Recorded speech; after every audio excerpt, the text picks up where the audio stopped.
Dear students, आज हम discuss करने जा रहे हैं क्रॉनिक पेनी मॉडल। तो इसको डिस्कस करने के लिए हमको एग्जैक्ट ई के रिलेशनशिप समझना ज़रूरी है। ई के यानी कि एनर्जी वेव वेक्टर का रिलेशन। तो ये जानने के लिए हम कंसिडर करेंगे एक वन डायमेंशनल पीरियोडिक पोटेंशियल, और इसके लिए क्रॉनिक और पेनी ने सजेस्ट किया सबसे सिंपल पोटेंशियल, और ये जो था ये पोटेंशियल था स्क्वायर वेल के अरे के फॉर्म पे। कुछ इस तरीके से इस पोटेंशियल को ड्रॉ किया गया। तो ये हम देख सकते हैं यहाँ पे स्क्वायर वेल्स हैं। अच्छा, यहाँ पर ये x हो गया और ये आपका है potential v function of x। ये वाला जो पॉइंट है इसको B0 लिख रहे हैं हम, और यहाँ पे जैसे हम आयन कोर्स भी ड्रॉ करते हैं वैसा हम ड्रॉ कर रहे हैं। ये 0, ये A और ये एक पोजीशन हो गया -B, इसको सेकेंड और इसको फर्स्ट। ये जो है एक ideal periodic square well potential है जो कि क्रॉनिक और पेनी ने सजेस्ट किया था। पोटेंशियल किस फॉर्म पे है? स्क्वायर वेल के फॉर्म पे है। और यहाँ पर पीरियोडिक हम कह रहे हैं, इसका मतलब यही है कि ये अपने आप को रिपीट कर रहा है, तो वो कहलाता है आपका पीरियोडिक। तो इसके करस्पॉन्डिंग अगर हम श्रोडिंजर इक्वेशन लिखें, ये दो रीजियंस में श्रोडिंजर इक्वेशन फॉर 1 और 2 हमने दो रीजियंस यहाँ पर लिया हुआ है। यहाँ पे अगर हम श्रोडिंजर इक्वेशन लिखते हैं तो वो किस तरीके से लिख सकते हैं? d² psi by dx² plus 8 pi square m upon h square E psi is equals to 0। ये कौन से पोजीशन के लिए होगा? x जब 0 और a के बीच में एग्जिस्ट कर रहा है। कहाँ पे एग्जिस्ट कर रहा है? 0 और a के बीच में जब x एग्जिस्ट कर रहा है तब ये इक्वेशन, या हम इसी इक्वेशन को लिख सकते हैं d² शाई by dx² plus alpha square शाई इज इक्वल्स टू 0। इसको दे देते हैं हम इक्वेशन नंबर 1। अब यहाँ पर ये जो अल्फ़ा स्क्वायर है, वेयर अल्फ़ा स्क्वायर हमने किसको लिखा है? Is equals to 8 pi square ME upon h square. ये हो गया आपका इक्वेशन नंबर 2।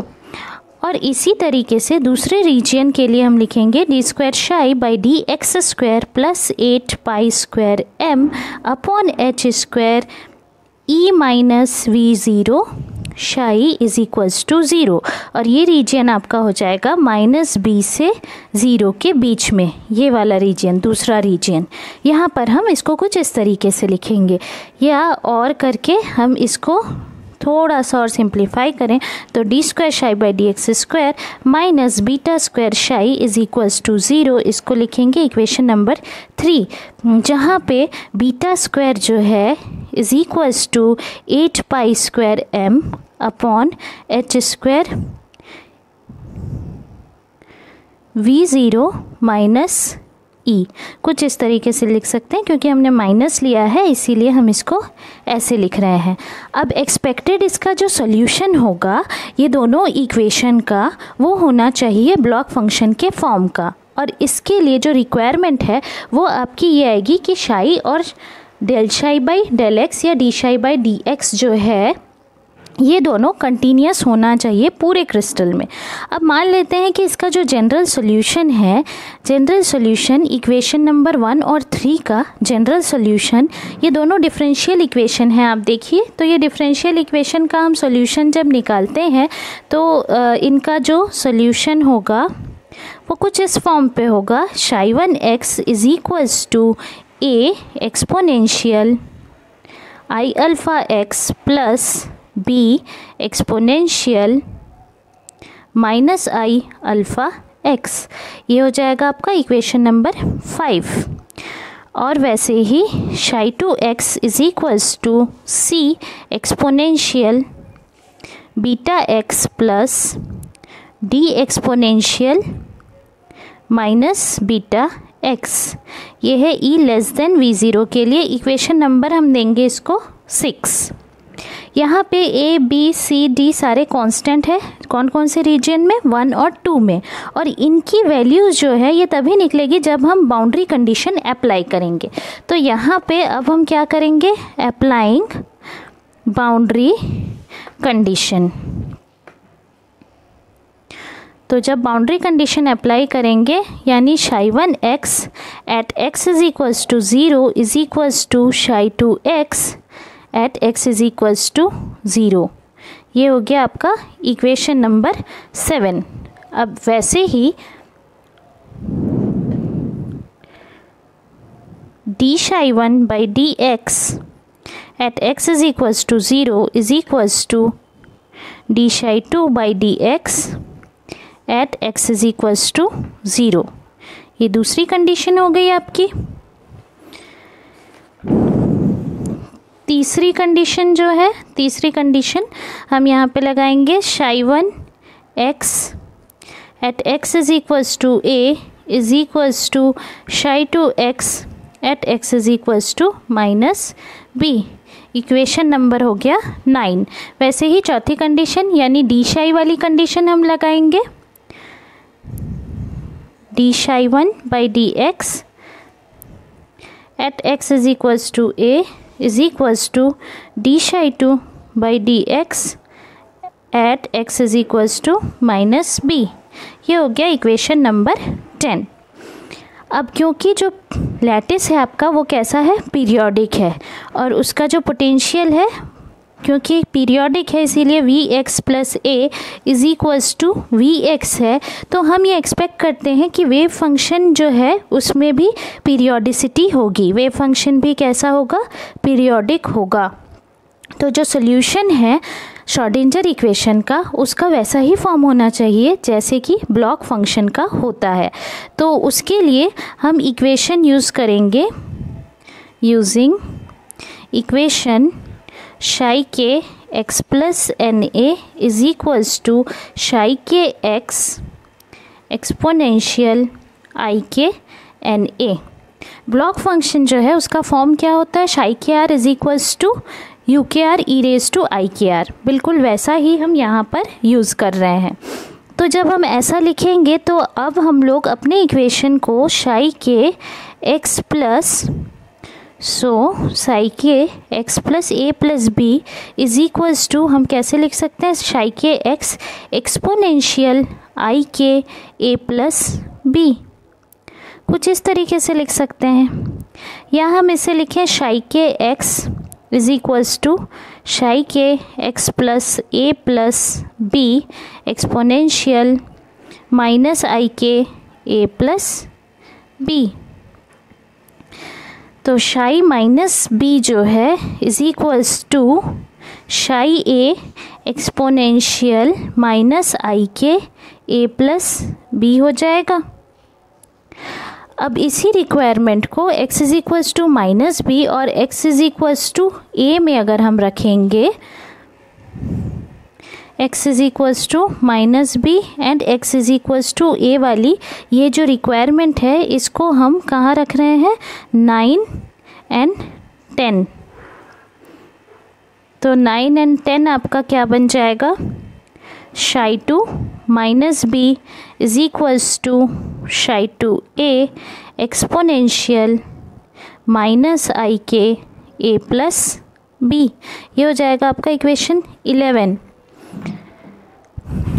और d psi2 by d x at x is equals to minus b is equals to d psi1 by d x at x is equals to a exponential minus i k a plus b। ये हो जाएगा आपका equation number 12। अब boundary condition हम apply करेंगे 7, 8, 11 and 12 में। Applying boundary condition. तो जो हमारा इक्वेशन है आप अप्लाई करके देखेंगे psi1 x is equals to 0 पे is equals to psi2 x is equals to 0। ये पहली बाउंड्री कंडीशन थी। जब आप इसको अप्लाई करेंगे तो आपको मिलेगा a plus B is equals to c plus D. वैसे ही दूसरे वाले को अप्लाई करेंगे तो I alpha A minus B मिलेगा आपको is equals to beta C minus D. Solve करके देखना पड़ेगा। C E raise to minus beta B plus D E raise to beta B is equals to E minus I K A plus B into A E raise to I alpha A plus b E raise to minus I alpha A. Equation number हो गया ये 15। ऐसे ही last equation एक आएगा beta C E raise to minus beta B minus beta D E raise to beta B is equals to I alpha E raise to minus I K A plus B into में रहेगा A E raise to I alpha A plus, sorry ये plus नहीं रहेगा, यहाँ पे minus रहेगा, B E raise to minus I alpha A. Equation number ये हो जाएगा आपका 16। जब आप psi 1 X is equals to 0 is equals to psi 2 X at x is equals to 0 ये रखेंगे तो A plus B is equals to C plus D मिलेगा। वैसे ही डी शाई 1 अपॉन डी एक्स को रखेंगे x is equals to 0 is equals to d psi 2 upon d x at x is equals to 0 तो ये मिलेगा आपको। वैसे ही बाकी इक्वेशन से ये दोनों वैल्यूज़ आपको मिलेंगी। तो ये जो वैल्यूज़ हैं 13, 14, 15, 16 ये जो 4 इक्वेशन मिले हैं हमको, ये चारों इक्वेशन को सॉल्व करने से बहुत बड़ा सा एक इक्वेशन, इसको सॉल्व करना जो है वो बहुत बड़ा होता है। तो इसीलिए डायरेक्टली हम इसके सॉल्यूशन पे जाएंगे और इसके सॉल्यूशन पे हम जाते हैं सीधे से यहाँ पे लिखते हैं कि 13, 14, 15, 16 को हम डिटर्मिनेंट के फॉर्म पे एक्चुअली यहाँ पे लिख रहे हैं। तो यहाँ पे 1, 1, -1, -1 क्यों लिखे ऐसे? क्योंकि पहला इक्वेशन आपका था a plus B is equals to C plus d. आपको सिंपली करना कुछ नहीं है, a का जो कोफिशिएंट है वो 1 है, b का कोफिशिएंट 1 है, सी डी को भी इस तरफ ले गए तो -1 आया, ये लिखा। वैसे ही दूसरे इक्वेशन से देखेंगे तो यहाँ पे मिलेगा I alpha minus I alpha minus beta and beta. तीसरे इक्वेशन को देखेंगे तो E raise to minus I K A plus B plus I alpha A, यहाँ मिलेगा E raise to minus I K A plus B, ये minus में मिलेगा minus I alpha A E raise to minus beta B और ये E raise to beta B. वैसे ही तीसरा इक्वेशन मिलेगा, चौथा इक्वेशन आपको मिलेगा minus I alpha E raise to I K A plus B plus I alpha A और ये मिलेगा I alpha E raise to minus I K A plus B minus I alpha A, ये मिलेगा beta E minus beta B और ये minus beta E raise to beta B. कुछ इस तरीके से हमको इसका डिटर्मिनेंट मिलेगा कोफिशिएंट्स का। पहले इक्वेशन को बता दिया, वैसे ही बाकी इक्वेशंस में से हमको ये वैल्यूज़ मिली हैं। जब इस डिटर्मिनेंट को सॉल्व किया जाता है तो ये डिटर्मिनेंट का सॉल्यूशन बहुत बड़ा आता है, बहुत टाइम लगता है इसको सॉल्व करने में। हम डायरेक्ट इसके इस डिटर्मिनेंट के सॉल्यूशन पे जाते हैं तो आपको मिलेगा cos K A plus B is equals to beta square minus alpha square upon 2 alpha beta sine alpha A sine H beta B plus cos alpha A cos H beta B. Equation number ये हो गया आपका 17। अब इस equation को solve करने के लिए, सिंप्लीफाई करने के लिए क्रॉनिक और पेनी ने कुछ एजम्पशंस लिए। पहला एजम्पशन ये लिया उन्होंने कि जो पोटेंशियल एनर्जी है उनके हिसाब से वो 0 होगी लैटिस साइड्स पे और साइड्स पे होगी 0 और इसकी जो वैल्यू है वो होगी V0 साइड्स के बीच में। ये पहला एजम्पशन था। दूसरा एजम्पशन उन्होंने कहा कि जो हाइट है पोटेंशियल का, पोटेंशियल बैरियर V का जो हाइट है वो इन्फिनिटी हो जाएगा। जो बैरियर है ना आपका, उसका हाइट टेंड्स टू इन्फिनिटी और विड्थ जो है 0।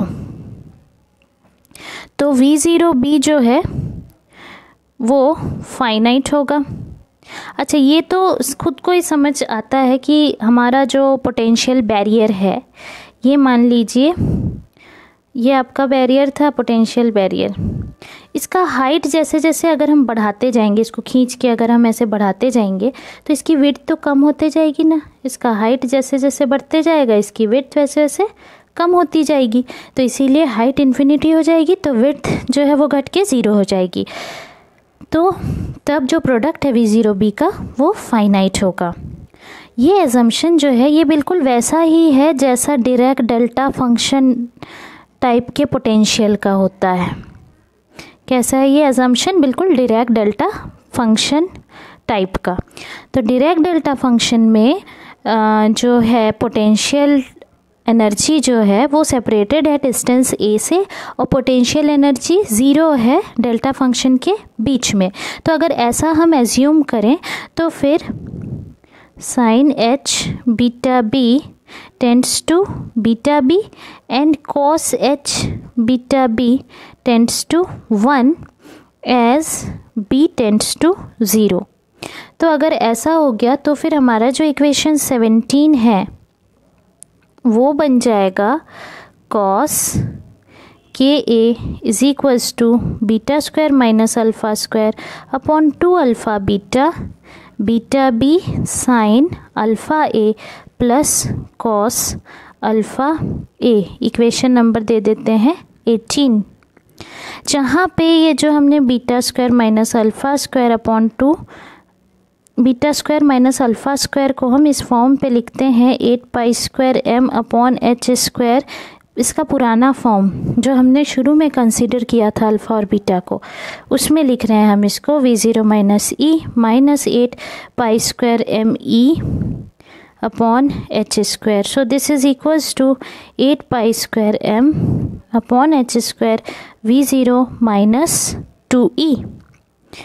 अब क्योंकि यहाँ पे जो V0 है आपका ग्रेटर देन E है, तो फिर beta square minus alpha square is equals to 8 pi square m V0 upon h square. Simply हम इसको ऐसा लिख सकते हैं।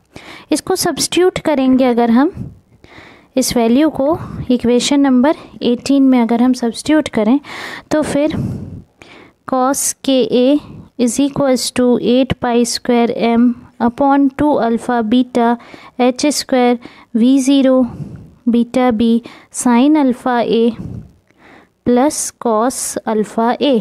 ये वैल्यू मिलेगी आपको। अच्छा, इसको फर्दर फिर हम कैसे लिख सकते हैं? यही इक्वेशन एक्चुअली मेन है हमारा। तो इस इक्वेशन को हम फर्दर कैसे लिखेंगे? Cos K A is equals to 4 pi square m a upon h square V0 b sine alpha a upon alpha a plus cos alpha a which is equals to p sine alpha a upon alpha a plus cos alpha a। Equation number 19। किया क्या है यहाँ पर? हमने multiply और divide किया है a से। मल्टीप्लाई डिवाइड करने पे हमको ये वाली वैल्यू मिली है, where p is equals to, p को रिप्लेस किया 4 pi square m a upon h square V0 b से। Equation number 20। 19 जो है उसके लिए हम बनाएंगे एक डायग्राम। ये डायग्राम पुराना डायग्राम है, ये पहले भी आप लोग देख चुके होंगे। ये डायग्राम है। तो इस डायग्राम में इक्वेशन 19 को हम शो कर रहे हैं p sine alpha a upon alpha A plus cos alpha A versus alpha A. ये तो यहाँ पर जो क्वांटिटी है RHS में, हमारे पास RHS में यही वाली क्वांटिटी आई हुई है। और उसको प्लॉट किया गया है as a function of alpha a. जो कोसाइन टर्म है LHS में उसकी वैल्यूज़ -1 से +1 के ही बीच में हो सकती है। Cos K A is equals to ये वाली वैल्यू लिखा है हमने, तो उसकी वैल्यू तो -1 से +1 के बीच में हो सकती है, इसीलिए हमने यहाँ पे इसको शो किया हुआ है। ठीक है, तो यहाँ पे जो कंसीक्वेंस है इस लिमिटेशन का कि कुछ वैल्यूज़ जो हैं अल्फ़ा की वो अलाउड है और बाकी सारी वैल्यूज़ जो हैं वो अलाउड नहीं है। और 19 के ही LHS से यानी कॉस के ए से ये पता चलता है कि जो वैल्यू है एनर्जी की ई की, उसके लिए कॉस के ए की सिर्फ एक वैल्यू ही हो सकती है। ठीक, दूसरी बात, कॉस के ए जो है वो इवन पीरियोडिक फंक्शन है, इसीलिए इसकी वैल्यू सेम होगी कि ए की वैल्यू पॉजिटिव और नेगेटिव होने से, और इसकी वैल्यू बढ़ेगी जैसे जैसे इंटीग्रल मल्टीपल ऑफ 2π होते जाएगा, वैसे वैसे इसकी वैल्यू बढ़ेगी। तो जो टोटल एनर्जी है इलेक्ट्रॉन की वो इवन पीरियोडिक फंक्शन होगा के का, और पीरियड होगा 2π/a। मतलब इसका ये है कि यहाँ पे कुछ डॉटेड लाइंस कुछ लाइंस जो हैं वो डार्क दिख रहे हैं, ये अलाउड वैल्यूज़ होंगी। जैसे कौन कौन सी लाइंस आपको दिख रही है, ये यहाँ से लेके पाई तक का, P से पाई, Q से 2π, R से 3π, S से 4π, वैसे ही P' से -π, Q' से -2π, इस तरीके से आपको दिख रही हैं ये लाइंस थोड़ी डार्क। ये अलाउड वैल्यूज़ हैं, यहाँ पे अलाउड एनर्जी बैंड्स हैं, और बाकी इनके बीच का जो एरिया है, ये जो गैप है जैसे, ये नॉट अलाउड है या फॉरबिडन है, जिसको हम फॉरबिडन कहते हैं। ठीक है, तो यहाँ पे इसकी वैल्यू थोड़ी बढ़ती भी जाती है, ये थोड़ा सा और चौड़ा होना चाहिए था, थोड़ा सा साइज़ इसका बड़ा होना चाहिए था, ये धीरे धीरे ये बढ़ती जाती है, और इस तरफ भी वैसे ही धीरे धीरे बढ़ती जाएगी। कहने का सेंस सिर्फ यही था। अब इसके बाद हम देखते हैं एक और ऐसा प्लॉट बनाया जाता है, और इस प्लॉट में E वर्सेस K जो है उसको शो किया जाता है 1 डायमेंशनल लैटिस में। और इस वाले प्लॉट में अगर K की वैल्यू रियल है तो मैग्नीट्यूड ऑफ कॉस के ए जो है वो 1 से कम होना चाहिए, जो कि अलाउड बैंड को दिखा रहा है। यहाँ पर भी सेम वही चीज़ है, यहाँ पर ब्रिलियंस जोन्स के आधार पर बनाया गया है। आप लोग ध्यान करिए, जब शुरू में हमने E वर्सेस K का रिलेशन देखा था तो वहाँ पे सिर्फ हमने इतना ही ड्रॉ किया था। अब उसको जैसे जैसे फैलाते जाएंगे हम, तो हम -π/a से +π/a फर्स्ट ब्रिलियंस जोन होता है, वैसे ही दूसरा जो है वो -2π/a से +2π/a तक होता है। तो ऐसे करके ब्रिलियंस जोन्स के आधार पर एनर्जी वर्सेस के रिलेशन को शो करेंगे। तो यहाँ पे दिखा रहा है कि ये अलाउड बैंड है, यहाँ पे हमने बनाया हुआ है, ये वाला अलाउड बैंड है, ये अलाउड है, ये अलाउड है, लेकिन इनके बीच का जो रीजियन है, ये रीजियन, ये सारा फॉरबिडन है। ठीक, तो ये चीज़ें जो हैं इसको थोड़ा सा अगर एनालाइज किया जाए तो हम आगे कुछ कंक्लूजन निकाल सकते हैं। तो क्या कंक्लूजन हम निकाल सकते हैं, ये दोनों जो प्लॉट्स हैं उनको अगर एनालिसिस करें तो उससे जो कंक्लूजन निकलें, या हम कहें इन्फ्रेंस, उससे क्या मिलता है हमको कि अलाउड जो रेंज है अल्फ़ा ए का वो परमिट करता है एक वेव मैकेनिकल सॉल्यूशन को, और जो मोशन है इलेक्ट्रॉन का वो पीरियोडिक लैटिस में कैरेक्टराइज किया जाता है अलाउड फॉरबिडन बैंड से। तो कुछ इस तरीके से इन्फ्रेंस के तौर पे हम ये वाले डायग्राम को रख रहे हैं, डायग्राम को दिखा रहे हैं कि ऐसे हम इसको शो कर सकते हैं कि यहाँ पे अलाउड बैंड्स भी हैं। ये हमने कहा था ये अलाउड बैंड्स हैं और इनके बीच के जो हैं वो फॉरबिडन बैंड्स हैं। तो ऐसे हम बना सकते हैं, इससे इन्फ्रेंस निकाल सकते हैं। ये π/a हो गया आपका, ये 3π/a हो गया, इस तरीके से ये 2π/a हो गया। तो जैसे जैसे अल्फ़ा ए की वैल्यू बढ़ती जाती है, हम ये देखते हैं जो अलाउड बैंड का विड्थ है, ये अलाउड बैंड है, इनका विड्थ जो है ये तो अल्फ़ा ए था, हमने अल्फ़ा ए वर्सेस अल्फ़ा ए ऐसा करके प्लॉट किया था, तो इनका विड्थ जो है हम देख रहे हैं वो बढ़ते जा रहा है, जबकि जो फॉरबिडन है उसका विड्थ जो है वो कम होते जाएगा।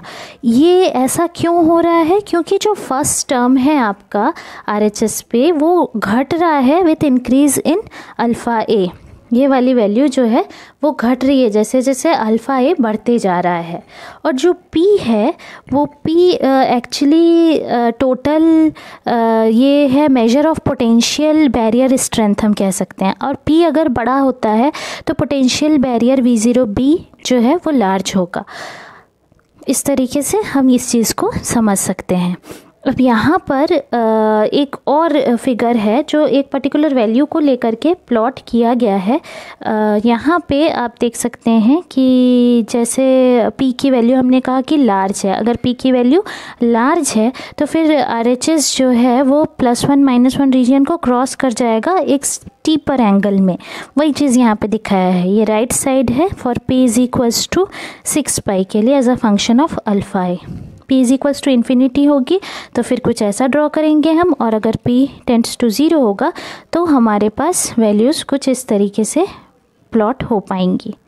ठीक है, तो जो अलाउड बैंड्स हैं वो नैरो हैं और जो फॉरबिडन बैंड्स हैं वो वाइडर हैं। तो रेशियो जो है विथ द फॉरबिडन बैंड और अलाउड बैंड का जो रेशियो है, फॉरबिडन और अलाउड का जो रेशियो है वो हम देखेंगे कि वो घटते जा रहा है।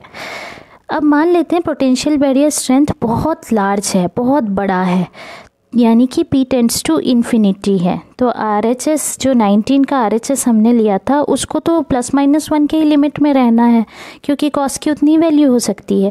तो यहाँ से हम ये कह सकते हैं कि sin alpha a upon alpha a tends to 0, यानी sin अल्फ़ा ए की जो वैल्यू है वो हो जाएगी 0। तो अल्फ़ा ए = हम लिख सकते हैं +-n पाई, और अल्फ़ा स्क्वायर को हम लिख सकते हैं n² π² अपॉन a²। तो शुरू में हमने अल्फ़ा की जो वैल्यू ली थी अल्फ़ा स्क्वायर = हम अगर लिख रहे हैं n² π² a², इसको लिख सकते हैं 8 π² me अपॉन h², और E यहाँ से हम लिख सकते हैं n² h² अपॉन 8 ma²। ये हो गया आपका इक्वेशन नंबर 21। ये बिल्कुल वैसा ही है जैसे एक डिस्क्रीट एनर्जी का स्पेक्ट्रम बनता है एक पार्टिकल के लिए कांस्टेंट पोटेंशियल बॉक्स के अंदर, और यहाँ पे ये एक्सपेक्ट किया जाता है कि लार्ज टनलिंग के लिए बैरियर से टनलिंग की पॉसिबिलिटी जो है वो बहुत कम होती है। और दूसरी तरफ अगर P आपका जो है P को 0 कर दिया गया तो फिर आपका जो कॉस अल्फ़ा ए है = हो जाएगा कॉस k और अल्फ़ा = हो जाएगा k, अल्फ़ा k के बराबर हो जाएगा। और अल्फ़ा जब k के बराबर हो जाएगा तो फिर alpha square = k² = 8 π² me upon h², और E लिख सकते हैं h² upon 8 π² m into k²। ये हो गया इक्वेशन 22। अब k = 2 π/λ ये होता है हमको पता है। तो इक्वेशन 22 अभी जो हमने निकाला उसकी वैल्यू क्या हो जाएगी, therefore E = h² k² upon 8 π² m, this is equals to h² upon 8 π² m, और k की जगह क्या रखें 2 π/λ का होल स्क्वायर। तो h² upon 2m into 1 upon λ² is equals to h² upon 2m, और p² अपॉन h² से इसको सब्स्टिट्यूट कर सकते हैं। This is equals to p² upon 2m, और this is equals to 1/2 mv², where आपने क्या सब्स्टिट्यूट किया है, lambda is equals to h upon p और p is equals to mv। ये बिल्कुल वैसा ही है जैसे एक फ्री पार्टिकल का केस होता है। तो यहाँ पे कोई एनर्जी लेवल एग्जिस्ट नहीं करेगा बल्कि सारे एनर्जीज जो हैं वो अलाउड होंगे। तो इस तरीके से क्रॉनिक और पेनी ने इतने सारे इन्फ्रेंसेस दिए अपने इस मॉडल में। तो आज के लिए इतना ही। अगर ये वीडियो आपको पसंद आया तो शेयर लाइक सब्सक्राइब करना ना भूलें, और अगर आपको कोई भी डाउट है तो कमेंट सेक्शन में पूछ सकते हैं। Thank you.